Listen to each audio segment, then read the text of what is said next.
오늘은 부활절 두 번째 주일을 맞았습니다.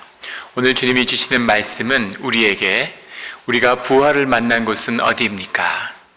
나는 어디서 예수 그리스도의 부활을 만났습니까? 라는 도전을 주고 있습니다. 오늘 주님께서 주시는 말씀은 요한복음 20장 19절로 29절까지의 말씀이죠. 오늘 본문의 시작은 이렇습니다. 이날 곧 안식 후 첫날 저녁 때 제자들이 유대인들을 두려워하여 모인 곳에 문들을 닫았더니 예수 그리스도께서 떠나시고 예수님이 십자가에 못 박히시고 그의 제자들 가운데 찾아온 첫 변화는 그들 가운데 두려움이 있었다는 겁니다. 공회원들이 불법으로 예수님을 십자가에 못 박는 것을 보고 그 제자들은 두려움에 사로잡힌 거죠. 우리가 예수님을 잃어버렸을 때, 예수님의 관계에서 떠났을 때 우리 가운데 나타나는 첫 번째 변화는 두려움입니다. 우리가 두려움과 염려로 세상을 바라보고 있다면 우리 가운데 주님의 말씀이, 주님이 어디에 계시는지 돌아보아야 할 때인 것이죠. 현상세계가 전부인 것 같은, 죽음이 우리의 삶의 끝인 것 같은 그런 생각이 들 때 우리 마음 가운데서는 두려움이 일어나죠. 세상이 두렵고 죽음이 두렵고 삶의 끝이 두려워지는 것입니다. 삶이 여기가 끝이 아니며 우리가 영생 가운데 있고 삶이 영원 속에 있음을 발견했을 때 그 삶의 본질 가운데 예수님이 우리와 함께 하심을 발견했을 때 우리 가운데 두려움을 이겨내게 되는 거죠. 주님이 없는, 주님을 잃어버린 제자들의 마음 가운데는 두려움이 있습니다. 그들이 두려워해서 모여서 나타난 특징은 문들을 닫았다는 겁니다. 문들을 걸어 잠그고 자신들의 힘으로 지키려고 하는 거죠.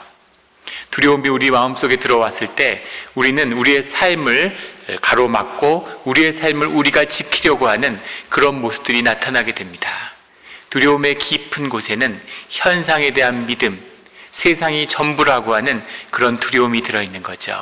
그 두려움의 밑바닥에는 우리의 열등감이 있습니다. 우리의 열등감이라는 것은 세상의 두려움을 붙잡은 우리 심령의 실제인 거죠. 그래서 두려움에 사로잡힌 사람, 열등감이 있는 사람들은 늘 과잉 행동을 하게 됩니다. 자신을 치장하고 자신을 더 크게 보이게 하고 더 과잉된 행동을 보이게 되는데 그럴수록 더 우스꽝스러워지고 점점 더 추락하게 되는 것이 우리들의 모습이죠. 우리가 있는 그대로의 연약함으로 주님께 의지할 때 우리가 충분히 아름답고 사랑스럽다는 것을 주님은 우리에게 말씀하고 계십니다. 주님 안에서 이 두려움을 이겨내는 우리 모두가 되기를 예수 그리스도의 이름으로 축원합니다. 주님을 이 떨어진 자에서 두려워하고 있는 제자들에게 예수께서 오사 가운데 서서 이르시되 너희에게 평강이 있을지어다. 주님이 주님의 평화를 전하시며 그들 가운데 나타나셨습니다. 문을 모두 걸어 잠궜는데 그 가운데 주님이 서신 것을 보면 주님이 육신으로 부활하셨지만 그 육신은 우리가 입고 있는 이런 육신과는 다른 아주 영적이고 성스러운 육신을 입고 계셨다는 사실을 알 수 있죠. 그 육신을 입은 주님은 어디에도 계실 수 있고 어디에도 함께 하실 수 있는 분입니다. 하지만 주님은 영이시지만 육신을 입으셨다는 것, 그것은 분명한 사실인 거죠. 그 사실을 20절의 본문, 이 말씀을 하시고 손과 옆구리를 보이시니 제자들이 주를 보고 기뻐하더라. 주님이 손과 옆구리, 그 제자들과 함께 했던 육신의 예수님이심을 확인한 제자들이 주님을 보고 기뻐하는 겁니다. 주님이 눈앞에 있기 때문에 육신이었던 주님이 그들과 삶을 나누고 그들과 행복을 나누었던 그 주님을 보니까 주님 어떻게 죽음 가운데 살아나실 수가 있습니까? 주님 살아나신 게 맞습니까? 하는 주님의 부활을 의심하거나 부활을 시험하는 것이 아니라 그 제자들을 사로잡은 것은 기쁨이었죠. 주님과 함께하는 비밀이 기쁨임을 보여주고 있습니다. 주님과 우리와 함께 있을 때 우리 가운데 나타나는 심령의 변화는 기쁨과 평화죠. 평화와 기쁨이 두려움을 몰아내고 잡혀 죽을까 봐 유대인들을 두려워 벌벌 떨던 제자들이 이제는 평화롭고 이제는 기쁨 가운데 주님과 함께하는 거죠. 부활한 주님이 우리 가운데 함께 하실 때, 우리에게 찾아오실 때 우리 가운데 이런 평화와 기쁨이 함께하는 줄 믿습니다. 그리고 주님이 우리에게 말씀하십니다. 21절에 예수께서 또 이르시되 너희에게 평강이 있을지어다. 아버지께서 나를 보내신 것 같이 나도 너희를 보내노라. 영혼 속에 계시는 영이신 하나님이 하나님의 보내신 가운데 그의 아들인 예수 그리스도로 우리에게 찾아오신 것처럼 예수님이 우리를 세상을 향하여 보내신다는 겁니다.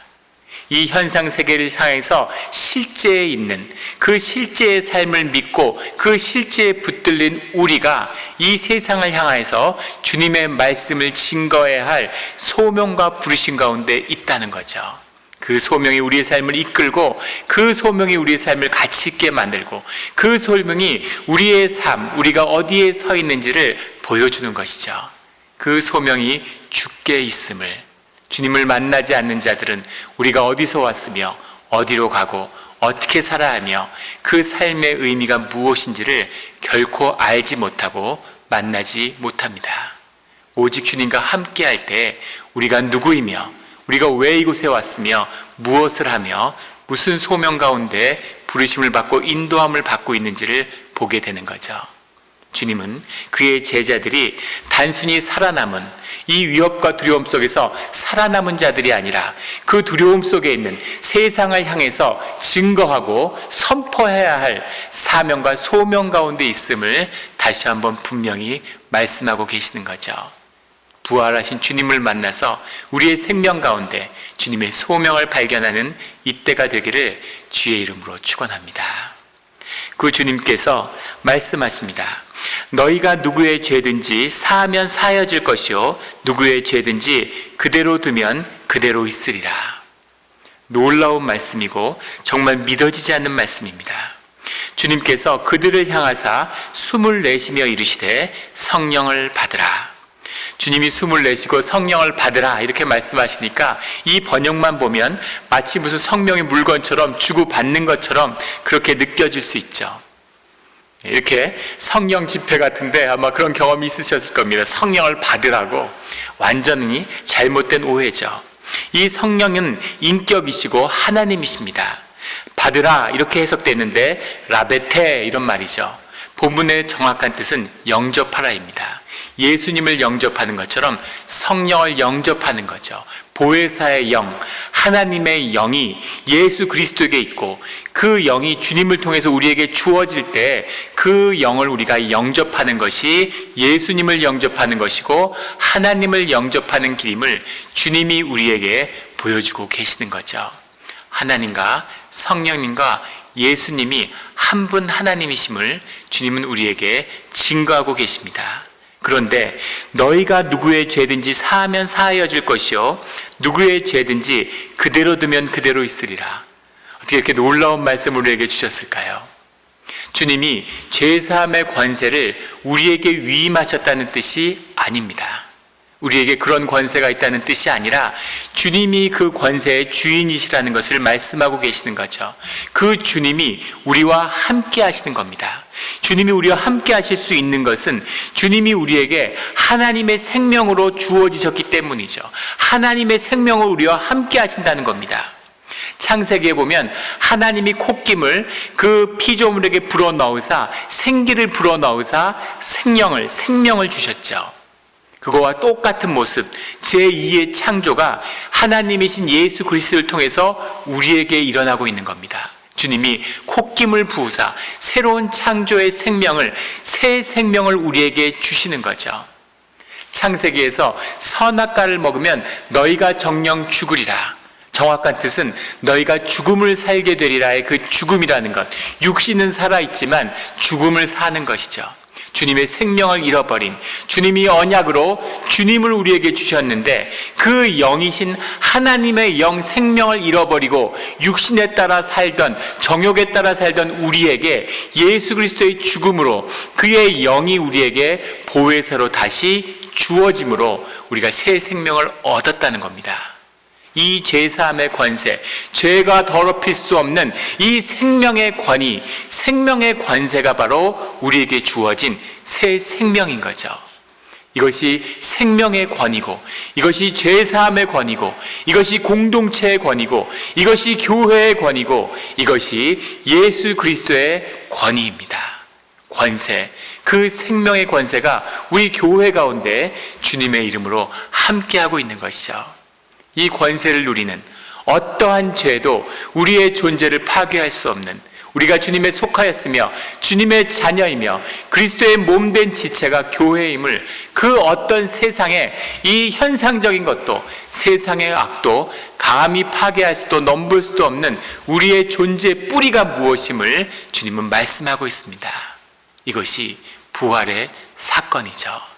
이 주님을 만나는, 이 부활을 만나는 이 새 생명을 받은 주의 자녀들은 결코 죄에 굴복하거나 죄의 종이 돼서 살아갈 수 없습니다. 이것이 부활을 만난 예수님 안에서 새 생명을 만난 제자들의 모습입니다. 그 제자들의 모습이, 사도의 삶이 오늘 우리와 함께하기를 예수 그리스도의 이름으로 축원합니다. 그런 제자들의 고백이 있은 뒤에 놀라운 사건이 있는데, 그 12제자 중에 12사도 중에 하나였던 도마가 주님이 오셨음을, 그 제자들의 증언을 믿지 않는 겁니다. 그 도마는 뭐라고 얘기하냐면 25절에 다른 제자들이 그에게 이르되 우리가 주를 보았노라 하니 도마가 이르되 내가 그의 손에 못자국을 보며 내 손가락을 그 못자국에 넣으며 내 손을 그 옆구리에 넣어보지 않고는 믿지 아니하겠노라 하니라. 그 사도들과 공동체와 완전히 분리되어 있는 예수님, 부활하신 예수님을 인격으로 만나지 못한 도마는 완전히 분리되어서 고립되어 있는 그런 모습을 보여주죠. 도마가 하는 이 고백, 내가 보며 내 손가락을 넣으며 내 손을 넣어보지 않고는 내가 예수님이 주인이어야 될 이 제자의 고백 가운데 이제 주님을 만나지 못한, 주님을 잃어버린 도마는 주님과 공생애를 함께하며 주님의 말씀을 듣고 주님의 이적에 참여했던 이 도마가 주님 앞에서 내가 보지 않고는, 내 손가락을 넣어보지 않고는, 내 손을 넣지 않고는 믿지 못하겠다, 내가 믿고 내가 보지 않고는, 내가 판단하지 않고는 나는 인정하지 못한다, 이렇게 얘기하는 거죠. 정말 어처구니 없고 놀라운 이야기지만 이 모습이 우리의 모습이 아닌가 하는 생각이 듭니다. 내가 보지 않으면, 내가 인정하지 않으면, 내가 주님을 믿고 내가 주님이 계심을 인정하고, 이것은 믿음도 신앙도 아닙니다. 우리의 믿음은, 우리의 신앙은 주님과 하나가 되는 거죠. 주님의 믿음을 영접함으로 그것이 나의 믿음이 되는 것, 이것이 신앙의 고백입니다. 도마는 그것을 잃어버린 거죠. 내가 보고 내가 판단하지 않으면 믿지 않는다. 나는 나만 믿고 내 경험만을 믿고 내 판단만을 믿어, 난 아무도 믿지 않고 나만 믿어 라는 사람들은 마귀의 종이 되고 마귀에게 속아서 세상의 종으로 사는 것, 그런 사람들의 특징이 바로 이런 고백에 있는 거죠.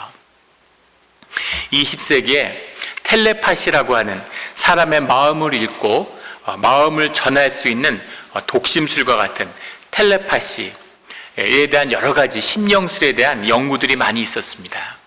대부분이 그것이 거짓으로 밝혀졌지만 어떤 말이, 사실은 텔레파시를 전할 수 있는 말이 있다, 그래서 말이 카드를 다 맞추는 그런 말이 있다, 이런 20세기의 사건이 있었는데, 또 어떤 경우는 새가 그런 사람이 있다, 어떤 아이가 그런 능력이 있다, 그런 일이 있을 때마다 과학자들이 가서 그것을 검증하는 실험을 하는데, 그 과학자들이 실험을 해서 이유는 알 수 없지만 어떤 이유에서인지 그 말이, 그 새가, 그 아이가 텔레파시를 가지고 있다고 그렇게 증명하는데 이용당하고 웃음거리가 되는 사건들이 많이 있었습니다. 왜 과학자들이 그런 어처구니 없는 사기에 속아 넘어갈까? 그 이유를 한 과학자가, 저명한 과학자가 설명을 하는데 이렇게 이야기하더라고요. 과학자들은 눈에 보는 것을 믿도록 훈련받은 사람들이라는 거예요. 평생을 눈에 보는 것만, 눈에 본 것을 믿도록 훈련받았기 때문에 눈에 보는 것을 보고 금방 속아 넘어간다는 거죠. 내가 보고, 내가 내 손을 놓고, 내가 봐서 판단해서 내가 옳다고 그러면 내가 믿겠다. 이러면 세상에 속아 넘어가는 겁니다. 현상 세계의 거짓에, 그 꾸밈에 넘어가는 거죠. 본질과 실제를 보는 자들만이, 그 실제에서 주님과 함께하는 자들만이 현상에 속지 않은 진실과 실제를 붙들게 됩니다. 이 도마의 안타까운 모습, 이것이 어쩌면 오늘날 우리 교회의 모습인지도 모르죠. 우리 오늘날 교회에서 제일 안타까운 것은 무슨 창조론이 옳으냐 진화론이 옳으냐 하고 과학자들과 신학자들이 다투는 것입니다. 정말 한심하고 퇴락한 교회의 모습을 보여주는 거죠. 과학자들과 다툰다는 것은 눈에 보이는 것만이 진실이라는 전제에 동의했다는 이야기입니다. 하나님이 영이신데 하나님의 영의 존재를, 하나님의 역사를 눈에 보이는 현상의 것으로 증명되면 실제라고 인정하겠다. 이것을 갖고 실제냐 아니냐를 가지고 다투는, 어떻게 이렇게 어리석을 수가 있습니까? 이것은 믿음의 사람들일 수 없는 것이죠. 놀랍게도 오늘 도마가 그 모습을 보여주고 있습니다. 네, 주님이 말씀하시는 거죠. 이 17절에 도마에게 나타나신 주님께서 내 손가락을 이리 내밀어 내 손을 보고 내 손을 내밀어 내 옆구리에 넣어보라, 이렇게 주님이 말씀하십니다. 이런 말도 안 되는 도마의 이런 이야기를, 고백을 주님이 받고 도마에게 찾아오셔서 도마에게 손을 넣어보라, 이렇게 말씀하시는 거예요. 우리가 믿는 우리의 예수님은 이런 분이십니다.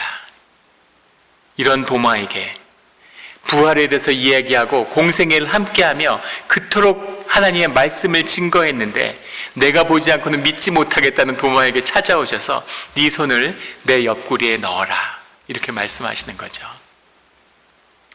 우리가 말을 타는데 말하고 교제하는 게 마부가 쉽겠습니까? 제가 개를 키우는데 개를 길들이기는, 개를 키워봤는데 개를 길들이는 것은 가능하겠죠. 음식을 주고 개를 길들일 수 있습니다. 하지만 인격인 사람이 개하고 교제를 한다는 건 쉬운 일이 아니죠. 고양이하고 비둘기하고 교제를 한다는 게 인간이 가능하겠습니까?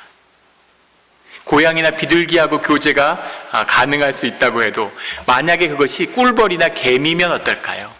개미하고 사람이 서로 교제할 수 있을까요? 그런데 하나님과 사람이 교제한다는 건 어떤 것이겠습니까?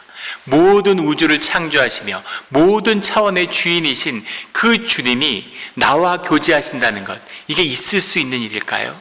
그런데 주님은 그 교제를 위해 찾아오시는 거죠. 그리고 도마에게 말씀하십니다. 네 손가락을 내 옆구리에 넣어라. 그리고 믿음 없는 자가 되지 말고 믿는 자가 되라. 네가 넣어보면 믿겠다고 했으니까 넣어보고 믿는 자가 되라.